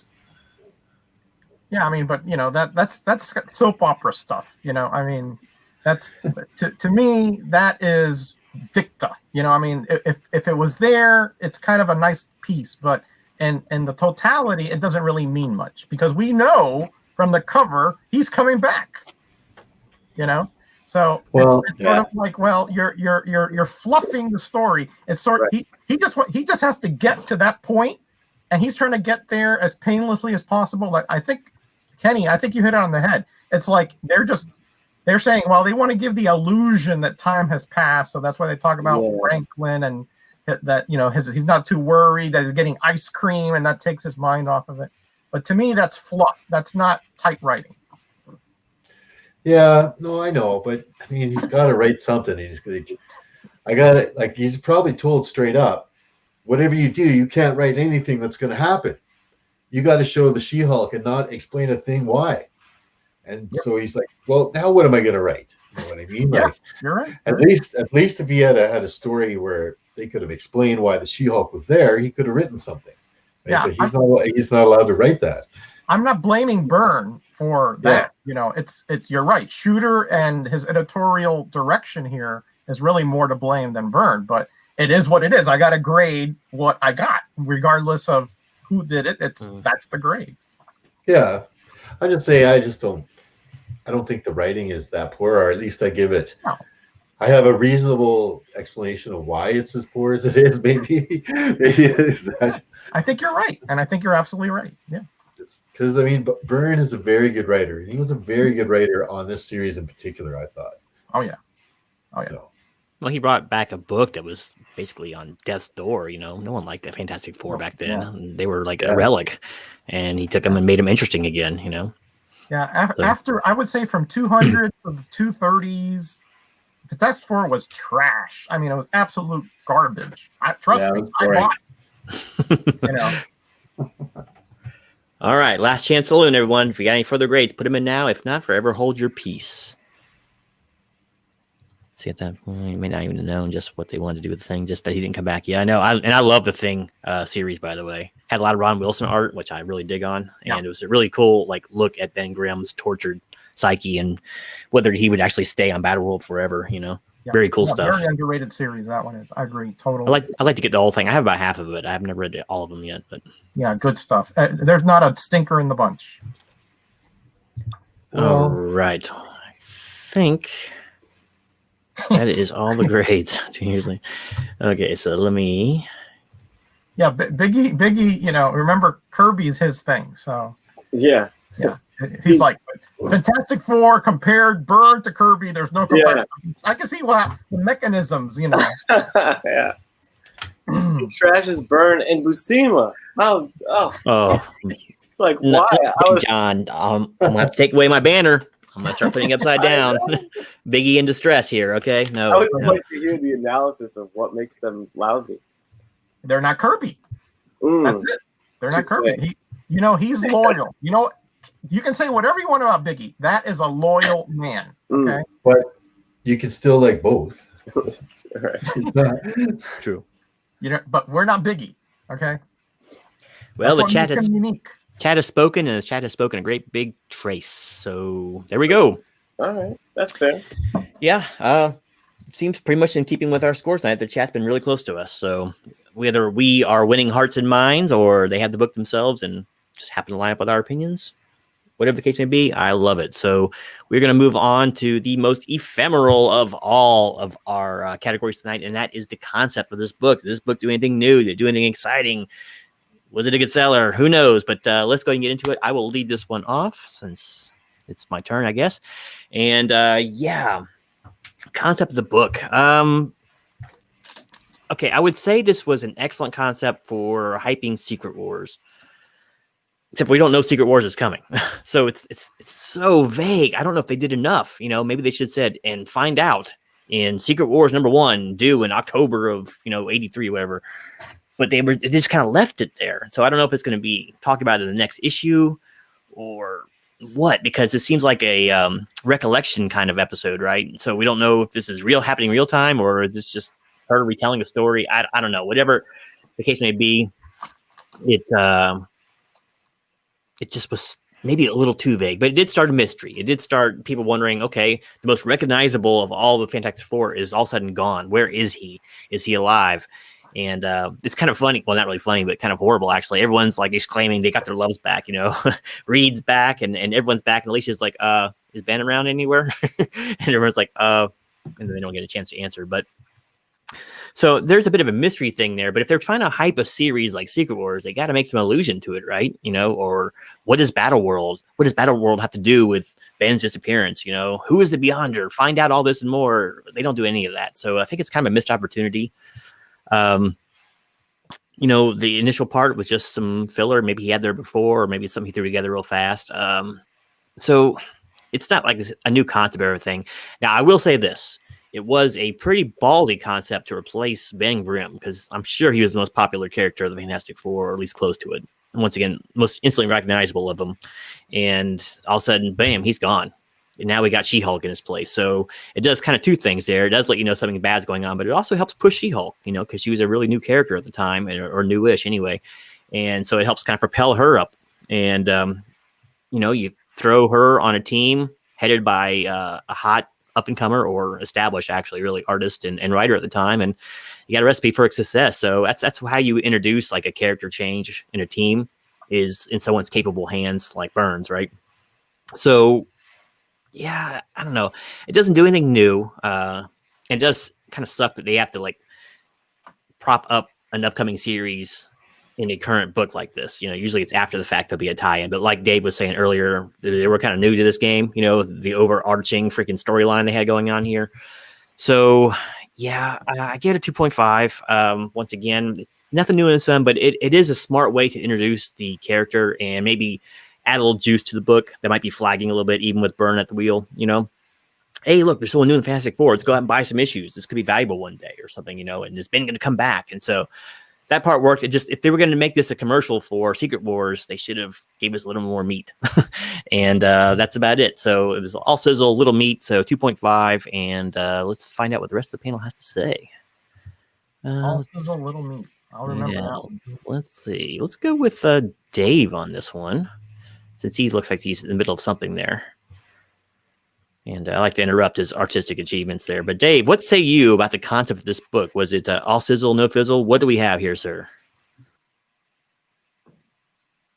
You're muted. We're doing the show in mime now, people. Gosh darn it. I always do that, right? I don't want to hear you guys hear me digging around in my pencil case. Concept of this book. So the first story, that whole trapster concept, just having this little solo story, and he did it well. The story was humorous without the trapster having to like try and toss down a bunch of one-liners, which Kenny's pointed out before. Comic book writers are not great stand-up comedians, right? If they were good stand-up comedians, they'd be doing stand-up comedy, not writing comic books. So I like that Byrne didn't try to put a bunch of one-liners in there to make it funny. He just made a humorous story that ended funny. You know what I mean? Where the trapster just basically gets flipped out. So the concept of that first story was great. The concept of the second story, of this whole buy 12 issues of this next comic book to figure out what's going on in this thing, that is the Secret Wars one, is the beginning of the ultimate money grab situation crossover, right? It leads to every other crossover kind of concept book going. And it was good for comic books, but also bad for comic books, to just try and put in this little filler story where nothing's explained.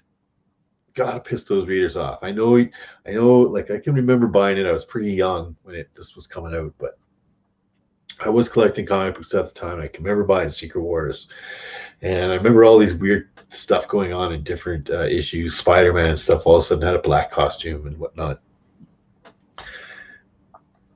It's the money grab concept, but on a bigger scale. Like, it's the beginning of that bigger money grab scale.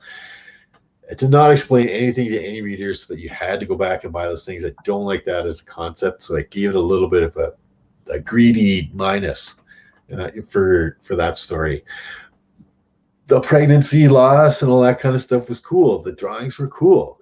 The splash page was cool. Having She-Hulk brought into the Fantastic Four, right? You're taking out this big heavyweight strong character and replacing him with this big heavyweight strong character. So it's kind of a lateral move with the thing, but it's still cool because the She-Hulk is a brand new kind of character. She's nowhere near as established as the Thing. So Byrne can have a lot more fun with her.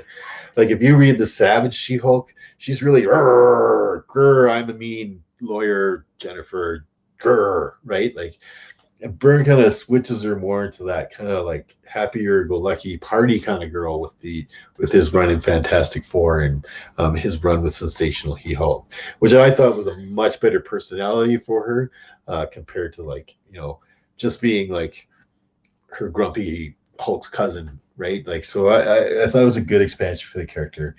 Concept-wise of this book, a lot of it I thought was really good, and that Trapster story brings it up on me, but I gave it a 3.5. Wow. All right. 3.5. You know what? And I can't believe I didn't really notice that. Jackson was right. There is a big ad for it, full page ad right after it. I didn't even notice it. I was going to say that too. It blended right in, but I was always looking for the panel below, see next page or see over. Yeah, it's right there. Duh. It just kind of blended on me. I noticed, I was even looking over, like, hey, there's Zek over there. But and that's not the first advertisement for that, too. It hit, the advertising had been going on for a few weeks before that came out.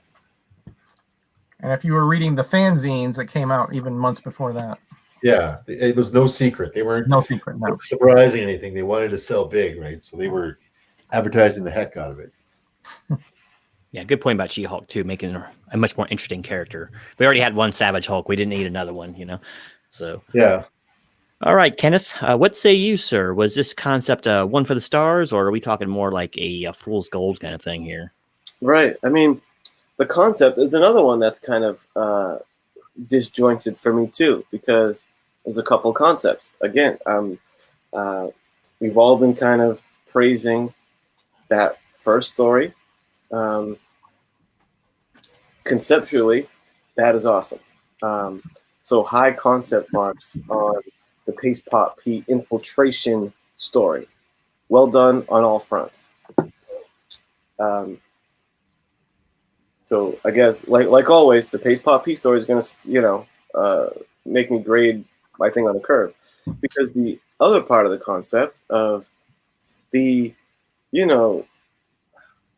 I wouldn't say it's a straight bait and switch, but that cover makes you think that this issue is going to be about, a new member joining the team and all that.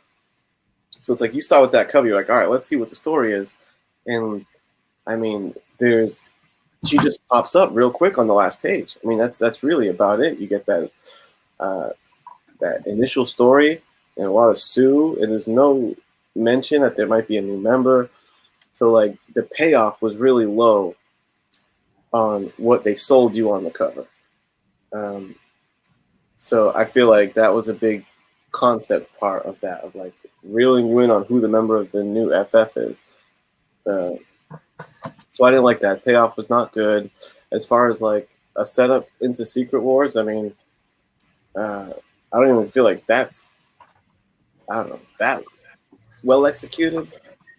So all the Secret Wars stuff and the way they introduced She-Hulk is a letdown. It's a fail. I think they really could have crafted, this could have been a real special issue of, you tease the new member on the cover, and then you tell the story of her joining a team on the inside, and it could have been a really cool conceptual thing. But instead, they went for the cheap, okey doke.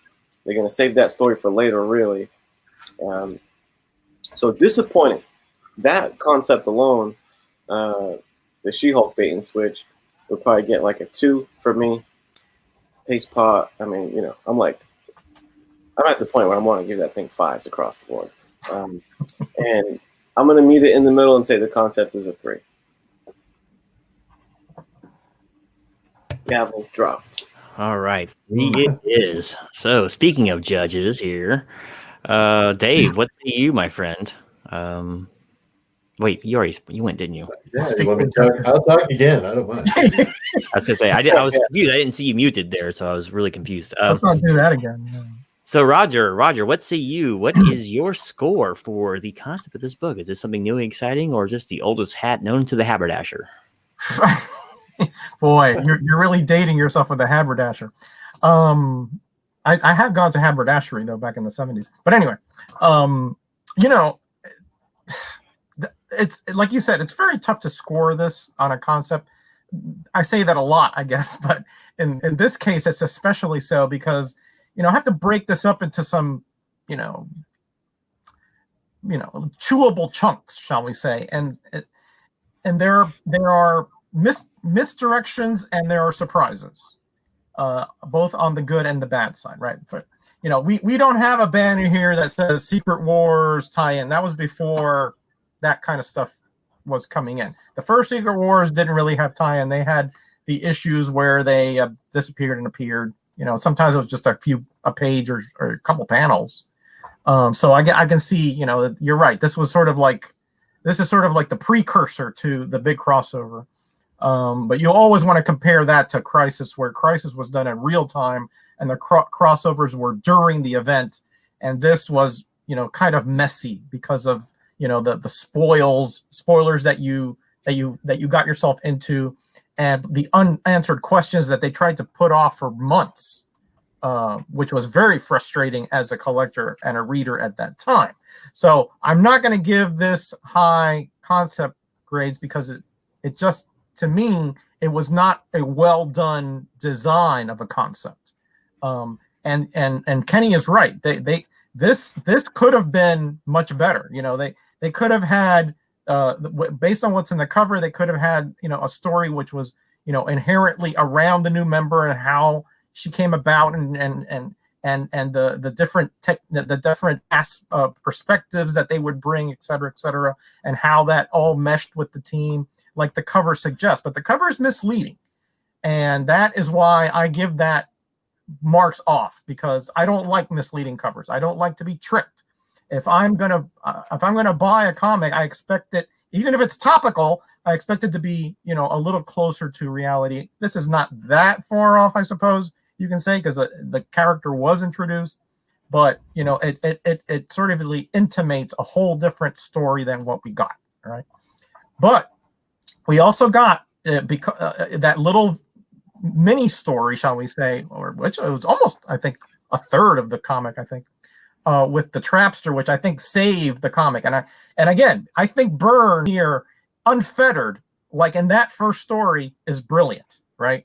And I can see Byrne with one hand tied behind his back in the second story is just totally just uninspired and just really wants to get this over with minimal effort, because he has a vision, a clear vision of, I believe, of what he wanted for the Fantastic Four. The previous story arc, the search for Reed Richards, the trial because he saved Galactus on Earth way back when a lot of entities were saying that he should have let him die. That was brilliant, just an absolute brilliant concept when it brings in politics and brings in morals, it brings in high ethics, all that stuff. This, soap opera-ish, just a lot of domestic situations, filler, which is inherent. I'm not talking about the story element, inherent in the concept that Shooter wanted for the Secret Wars, sort of laying the foundation for it. I just dislike a story that gives you a whole nother story arc that is just brutally paramount, and yet you can't see it yet until a year later. I mean, that was incredibly frustrating to me, even though I did like the Secret Wars in totality, just not the way it was conceived and to come out. You saw Spider-Man swinging around in a black costume, and yet he didn't want to talk about, how he got it and all this. We didn't know that until Secret Wars 8. It's just incredibly frustrating to have this kind of flash forward, and you don't know what happened in the middle, So that really just burned me up, no pun intended, way back then. Okay. But again, I do like that the Byrne did what, he made lemonade out of lemons here, and at least he got to make his little lemonade stand at the beginning until it was taken away by Big Shooter, But overall, I can't even give this an average grade, because I remember the frustration I had from it. I just do not like the execution of setting up a big crossover like that. Well, not a crossover, a big event like that, but really just have such a little payoff, and really just it's almost like you were reading a preface, and then you got nothing afterwards. And even next issue, it was just a fill-in issue, so it was even more frustration. Okay, I'm off my soapbox. 2 is my concept grade. 2 it is. And here I was expecting a 5 coming out of that little dissertation there. So, all right. We have all spoken, all but the most important member, and that's you, chat. Let us know your score for the concept of this book whilst we bandy it about a bit further. But we also have another announcement for the next show, too, so make sure to hang in there just a little bit longer. So, I was just thinking, too, it'd been really fun if this had been about one more page, and a good way to introduce the She-Hulk, right? Maybe some people didn't even know who she was at the time, right? But and also screwed Alicia some is like maybe Sue passes out and all of a sudden the car loses control and it's barreling toward her, and then Alicia asks, where's Ben? Where's Ben? And then She-Hulk pops out and stops the car, right? And she hears the car crunch or whatever, and she's like, "Ben, it's you, you're back." And then we find out, no, it's me. And Ben's still gone. Nice, very nice. But it was she just popped in, picked up Sue, and ran to the hospital. So it was a very inauspicious start, Nice. I like it. That's some good comic book writing right there. Yeah. There you go. Marvel, you're hiring. But I work more than $40 a page, damn it. So one score is going to make that easy. Okay, there we go, too. So keep them coming, people. Keep them coming. This usually starts to taper off a little bit about this time because it's a hit's a hard thing to figure out the concept. It is tough. I mean, we thrive on this stuff, but not everybody is as local as we are. You know what I mean? Another missed opportunity for the concept actually has to do with the cover too. While there is some inkling of something big going on with Fantastic Four, there's no allusion to anything else up there. Read inside for the first peek at a big, huge event coming up, or something like that. But they didn't do that either. So that stuff just didn't happen much back in the 80s. It just didn't. I mean, to have one of those little triangles here, I think that started with Crisis and stuff. I don't remember. And then Secret Wars 2 was just ridiculous because some of the crossovers just had a Beyonder pop in, say something, and then pop out, and that was the crossover. So it's sort of I'm sort of torn there because the Crisis crossovers, some of them were pretty darn pivotal to the story, and others were just blah. But the Secret Wars 2 were just awful. Oh yeah, like Operation Galactic Storm, there was some good tie-in, especially with the Avengers, but it got weak in some of the other ones. So yeah, when you got to the felt one very tacked on. Yeah. Or give me a real score, Biggie. I can't just give everything a 5. What say you? Just give it all 5.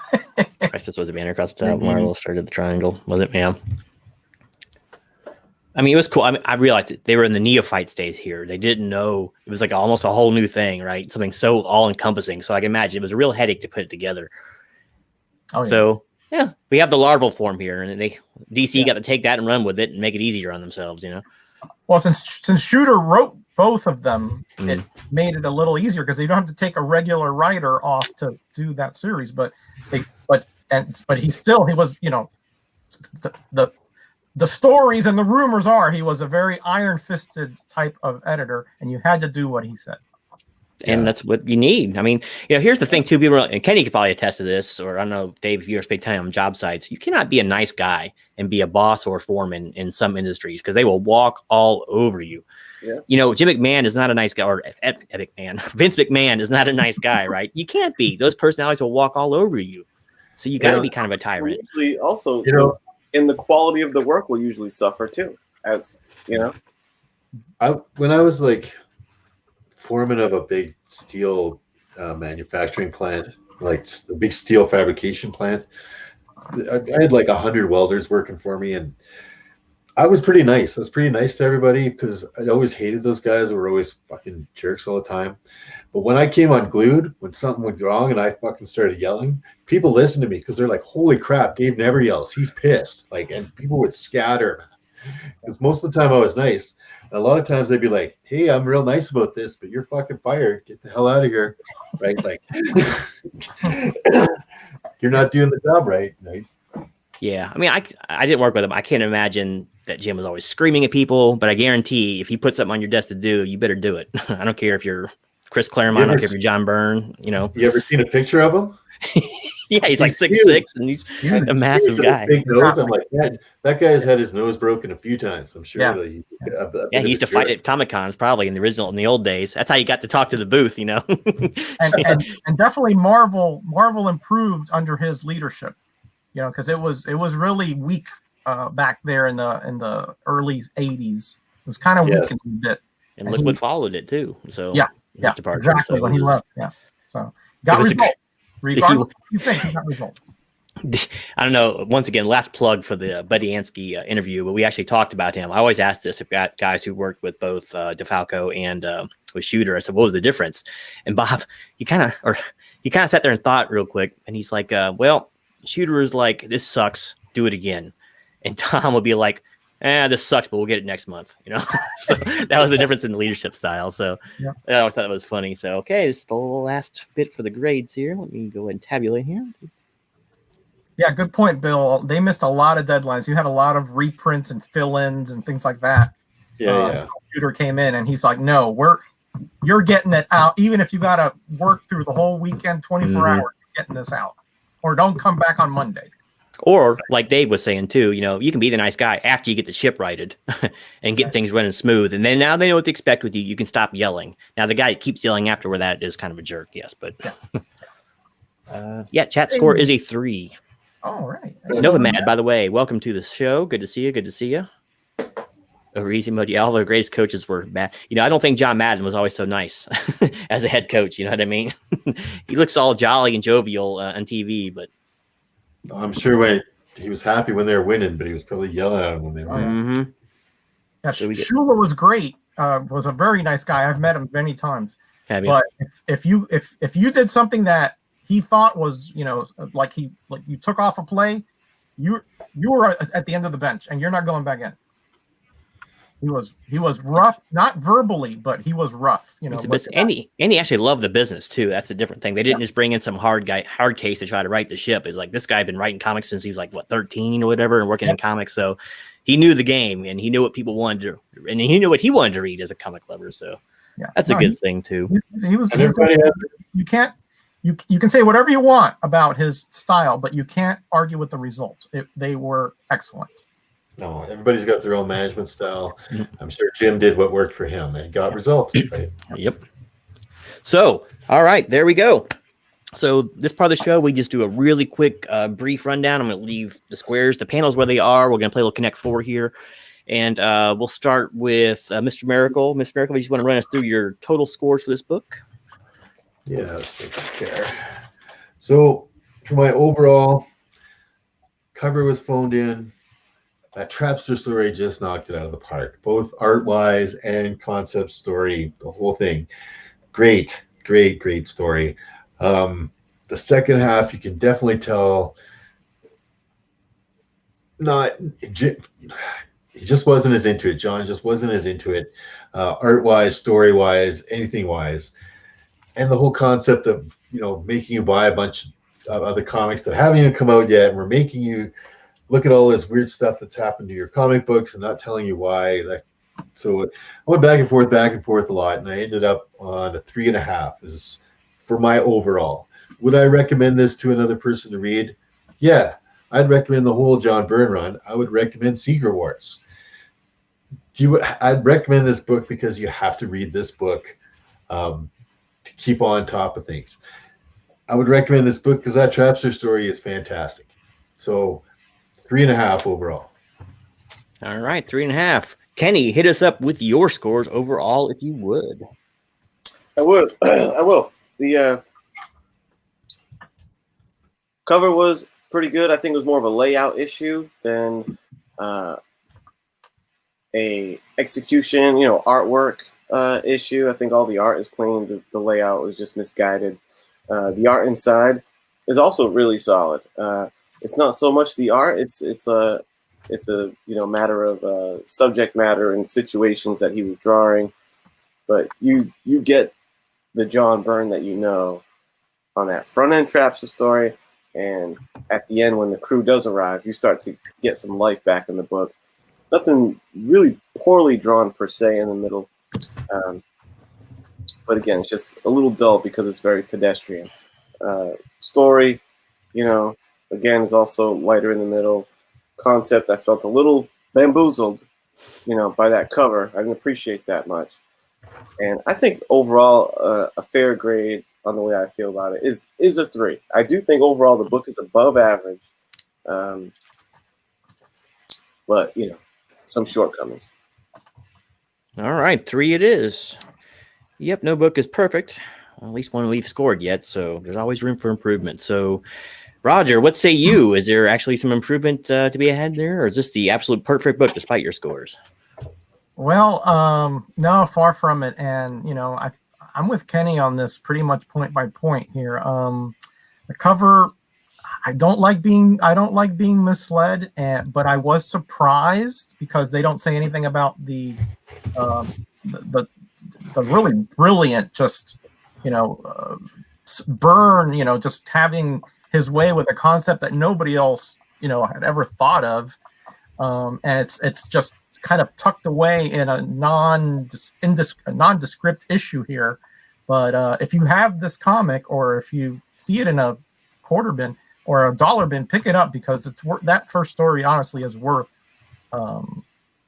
reading. It's really a tour de force, even though it's just a third of the comic.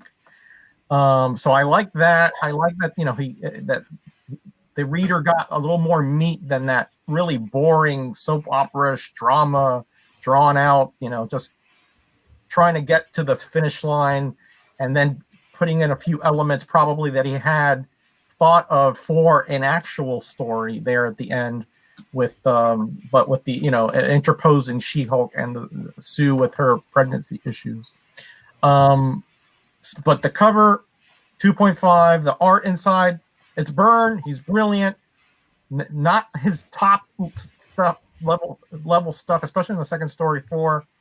The story, I already went over it. 3, concept, I already rambled enough about that. But I don't like the idea of having a concept where you have set up a bigger series later on, a maxi series, but you give us just bits and pieces that are just confusing and really leave you hanging to the point where it's frustrating. There's a difference between a cliffhanger to entice, ideas and sort of get you interested, get your juices flowing. Another one is just doing it that just frustrates you to death, and this just did. I remember when I picked this up. That's it too. So overall, I'm with Kenny. I think it's definitely worth picking up, but could have been much better. Editorially heavy-handed here. 3. All right, 3 it is. And I guess I'll throw my 3 cents in there as well. Jackson's pregnancy mentions notwithstanding. Okay, cover didn't really blow my skirt up. It's actually kind of behind me. There's some decent points to it, and it's pretty hard for Byrne to draw something badly, but it just didn't do anything for me really that much. I gave it a 2. It's my weakest grade of the book. Interior art was miles better. Very interesting, especially the first story. I know we keep harping on that. Very interesting layouts and point of views. You got Pete's point of view, and then contrasted by the computer's point of view, and they're both looking at each other. So very cool idea. Very good storytelling to the art there. The rest of it was mostly just serviceable. So it was so strong on some ports. I gave it a 4. Really good. Probably the best part of the book. For the story, I gave it a 2.5. It did some cool things, and I liked it. There was a little bit of it wasn't afraid to be a downer book for a while, with 3 people kind of sitting around the Baxter building kind of bemoaning the loss of people, So that part was cool. First story was fun and interesting. But nothing too extraordinary. So I gave it a 2.5. And for the concept, I gave it a 2.5 as well. For a lead-in book to something that's going to be huge, for maybe the biggest thing Marvel's ever going to do, it was just kind of a letdown and not executed well. And if you're going to do like a lead-in story for a huge event like that, just make it the whole book, but it's like it feels so tacked on, because like the last 2/3 or half of the book, and it just doesn't do it justice. She-Hulk is suddenly there, and that's it. Everyone accepts it and off to the races, and I don't know, wasn't that interesting to me. So 2.5. I think they missed the boat a little bit on that, but Secret Wars didn't miss the boat, obviously. But so overall, I let math do the thinking for me, and I came in with a 3. So it looks like a lot of 3s. And I actually tabulated the chat, and it is a 3 as well. So actually, Dave had the highest overall score this week at 3.5. Wow. Yes. And on that note, I think it's time for us to announce what the next show is going to be about. So, Dave, let me give you the center stage here. Nice. First off, so I've been doing these drawings every grader's notes. Well, today I did She-Hulk. All right. That is so cool. I'm so in awe of somebody who can do that, honestly. I just am. I like your gimp hand. What's that? I like the. Mm-hmm. She just got the, what do you call it? Like a nub. It looks like she lost her left hand and numb, like in the battle. Yeah, that's The song Toy River. Yeah, it was a bad one. She's walking that Purple Heart Trail, and that's what happened. So I didn't know if I'd have time to like build a whole. I know it's not finished. I know. Yeah, But It's awesome. It's amazing that you killed it on the hair. It looks awesome. oh yeah, really nice. And the eyes are parts her hair like I do. Yeah. Great work, man. Fabulous. And you actually drew floor the right way. Sometimes people will draw it like inverted. Where am I at? Oh, right. What we're going to do next week. So we're going to do a movie next week. We haven't done a movie for a while. Movies are easy. And I picked between two of them that I'm going to let the chat do a vote for. Obviously, I don't have anything to hold up for you guys. But my two picks were from 1981, Spider-Man, The Dragon's Challenge, and from 1990, TMNT, right? Teenage Mutant Ninja Turtles, the very first one from 1990. Those are the two choices I'm handing out for people. If you could please put a vote into the chat, and we'll tally up. Whichever one gets the most votes is the one we'll do next week. All right, let's do 1 for Spider-Man and 2 for Mutant Turtles live action. People just put the. Or they can do that bit too. They can just say the word. Hey, I'm trying to save them some keystrokes here, people. I'm trying to make sure we get as many votes as possible here. It's easier to tabulate when I see numbers. I don't have to count words and turn them into numbers. You saw my math earlier, right? So. Hey, that's Spider. Whoop, my chair just busted. When you said the name of that Spider movie, I'd never heard of it. So I haven't either. Onto YouTube. Is that a Japanese film and it's dubbed in English? No, it's a TV movie. It was filmed in English. Yeah. Oh, yeah. What's his name? Harmon. What's the guy's first name? Mark. Oh, Mark? No, not Mark. Maybe it's not Harmon. Shoot, I'll have to look it up. Who's the guy that played Spider-Man in the 70s TV show? Hammond. Roger. Hammond. Right. Yeah.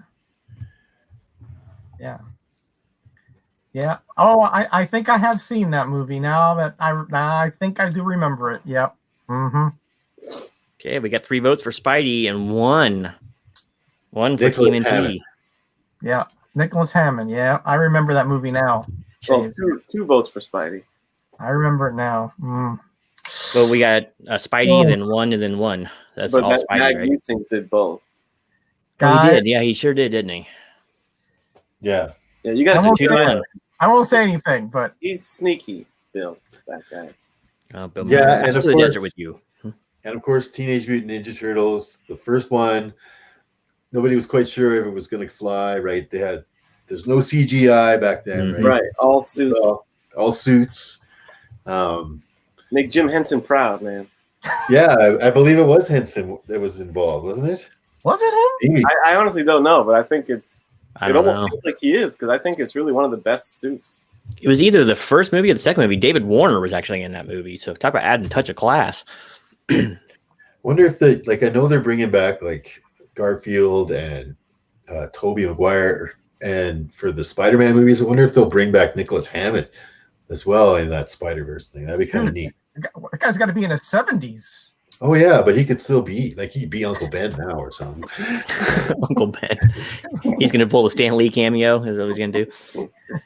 TMNT 1990s. I haven't seen that movie in so long. I haven't seen it since the 90s. I'm due to rewatch that sometime soon. So what's the tally? Right now we got 1, 2, 3 for Spidey and 1, 2 for the Turtles. So I'll give you about another minute, and then I'm going to be closing voting. So, I mean, that Ninja Turtles movie sure spawned a lot of sequels. it sure did. The Spider-Man movie is a sequel. The first one came out in like 1977 or something. Yeah, that Turtles movie launched, an epic Vanilla Ice ninja rap. That's true. Yeah, Ninja, go totally. Ninja, go Ninja, Go Ninja, go Ninja, go. Dude. All I know Ninja. is after that movie came out, you could not find one of those toys in Toys R Us. Oh, it was a huge hit. Mhm. Oh man, I mean, my nephews were gaga over it, and I had to fight off like half of like upper Miami to get figures for them. I mean, it was like they brought out the boxes and people would just be ripping it up and just. He was brawling, man. It was worse than the Beanie Baby riots, man. Rogers in there throwing down. I tell you, I got a little honey hole here in Calgary for comics, but it's also got a booth that has toys. And fuck, that guy's got like glass cases full of the like TMNT toys, man. Like full. All right, it's looking like Spidey is gonna beat out the turtles. So Arachnid above their turtles. So you're got against reptiles, huh? You guys are in for an experience. Something like that. No, can't do for rappers. Yeah, I'm an Informer. Informer was my jam. Oh, everyone. Yeah, they had to keep him so mysterious, right? And then the word got out about who he actually was. He was like a white Canadian reggae guy. Yep. And then the whole mystique died, and they stopped playing him on the radio. Oh, man. Let's take me back to the early 90s. It was a great song. Back in the day where like you couldn't be a white guy rapper. Like they would just he would have been way better to just been like, yeah, I'm a middle class white kid. I rap, right? Like he would have been they would have been fine with it. But the reggae stuff on top of that was, I still haven't figured out what slow me style is, so whatever that is, but he coined the phrase. So all right, so before we get out of here, let's do a little bit of channel rundown. Roger, what do you got coming up on the channel here in the near future?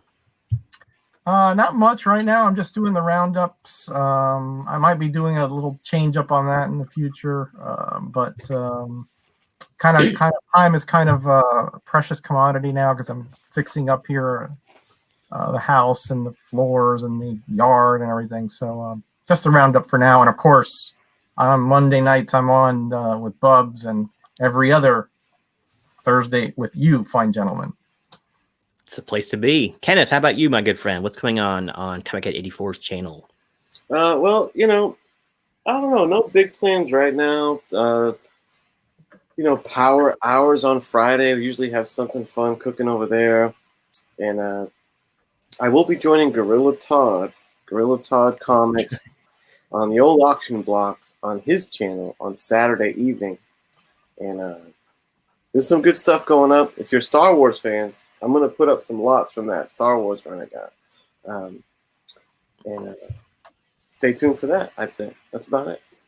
Groovy. Dave, I think we'll be bidding on those, I think. So he has them. Yeah, he has got them all. What's going on the channel's spec extraordinaire, sir?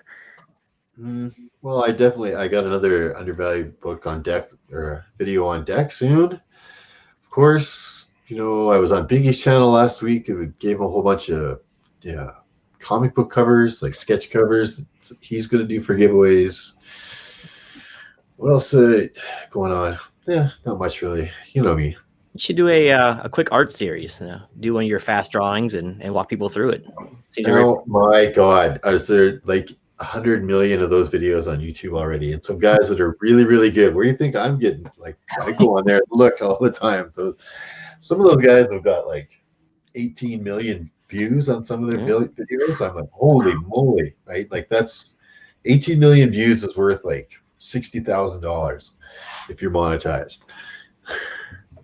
It's good money, man. There's a reason they do it. So, yeah, I was a little kid in TNT. I forgot that they cursed in that movie. Yep. I haven't seen it in so long. Well, you won't see it for another long time because we're watching the other one. That started in Transformers, by the way. I think that was the first, like, other than like heavy metal, like big release kid show that actually had swearing in it. But anyway, let's see. Genome's channel is, I hate talking in the third person. Gonna be doing some more of my TV theme song music reviews. They're coming up in the near future. I got a couple album reviews I want to do. I still got to finish up my Star Trek reviews for Jackson. I'm almost through season 1 of Next Generation, so bear with me on that. I got like a billion movie reviews I got to do and some live watches. Next Tuesday, I should be doing a live watch of the next Hammer horror Dracula movie. I think I'm going to do Prince of Darkness next with the panel of 4. And we'll have some live watch parties doing Outlaw Josie Wales with Bill Miller and some other assorted people who are big fans also of the Clint Eastwood Spaghettis. So yeah, lots of stuff coming up on the channel. Plus my gaming channel, I've been working on that quite a bit. That's why I've been a little bit sparse with the videos on the main channel lately. So, but I'll get back to the normal thing. I'm just getting things established over there. So yep, lots going on right now in the land of YouTube. All right, so it's been a great show, guys. So we got a movie to look forward to next week, so no one has to order anything too spectacular. Where can we find the Spider-Man movie, Dave? It's free on YouTube. So you Free on YouTube. Yeah, you can just go on YouTube and search for, Spider-Man: The Dragon's Challenge, and it'll come up the full movie. Nice. See, I know Epicurean got excited when I mentioned the Clint Eastwood. I don't know if you've seen his comic room, but he has a little Clint Eastwood, like shrine memorial. It's very awesome, actually. But what's that? So I love Clint Eastwood. Those old spaghetti westerns are my favorite. Classic, which were kind of gotten from the Kurosawa samurai flicks too, so which is kind of interesting. Yep. So good times had by all. I still have to finish the last Kurosawa. I got too many things to do. Anyway, I'm done with it. So thanks for joining us. Kenneth, go eat some dinner. I know you're hungry, man. You're out there doing man's work all day. He's got a man's appetite. So thanks for joining us. See us again 2 weeks on Miracle's channel. And until next, wait. We got to make that up there. And until next time, this is Grader's Notes out.